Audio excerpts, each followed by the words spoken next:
Hi friends, I am Imran Ali. Today we are going to discuss about elements of crime. But before moving towards the topic, let me remind you, if you haven't subscribed my channel yet, then please don't forget to like and subscribe it. So first of all, what is crime? Blackstone defined crime as an act committed or omitted in violation of a public law, either forbidding or commanding it. Stephen observed a crime is a violation of a right considered in reference to the evil tendency of such violation as regards the community at large. Oxford Dictionary defines crime as an act punishable by law as forbidden by statute or injurious to the public welfare. Simply we can say that crime is an act or omission of an act which causes harm to the society as a whole and causes disturbance and panic in the society. Such an act is punishable by the criminal laws. Criminal law can exist due to the presence of crime in a society and in a country as well. It provides provisions and rules regarding the criminal activities that take place. Elements of crime. There are mainly four elements of crime, namely human being, mens rea, actus reus, and injury caused. Number one, human being. In order to constitute a crime, it is important for somebody to commit it. Therefore, the first basic element requires that the wrongful act must be committed by a human being. As we know that only a human can be made legally bound to act in judicially appropriate way, as laws are only applicable to human. Moreover, according to section 11 of PPC, the word person includes any company or association or body of persons, whether incorporated or not. Number 2, mens rea, the guilty mental state. The second important essential element of a crime is mens rea or evil intent or guilty mind. A mere person will never commit a crime unless he possesses some intention to commit it.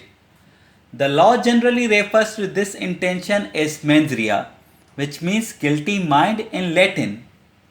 There can be no crime of any nature without mens rea or an evil mind. Every crime requires a mental element, and that is considered as the fundamental principle of criminal liability. Mens rea is the most important element to prove a crime has taken place. It means it was the intention of the wrongdoer to purposely, knowingly, willingly, and with proper planning to cause harm to a person, animal, or property. The term mens rea has been derived from a famous Latin maxim, actus non facet reum nisi mensit rea. This basically means that an act cannot be guilty if it doesn't accompany a guilty mind. Number 3, actus reus or the guilty conduct. The third essential element of a crime is actus reus. Merely possessing a guilty mind and thinking of committing a crime is not enough. The accused person must also act on that intention and do something in its furtherance. We can also say that actus reus is the manifestation of mens rea in the outer world. Professor Kenny was the first writer to use the term actus reus. He has defined the term thus: such result of human conduct as the law seeks to prevent. So, actus reus is the guilty act that follows the guilty intention. An act will only be called a crime if both the elements are present. The guilty intention of person leads them to act in accordance to it, and hence it turns into a crime. Number 4, injury. The last of the basic element of a crime is an injury. There can be no crime if no person faces some kind of an injury. The injury should be illegally caused to any person in body, mind, reputation, or property. As according to section 44 of PPC, the word injury denotes any harm whatever illegally caused to any person in body, mind, reputation, or property.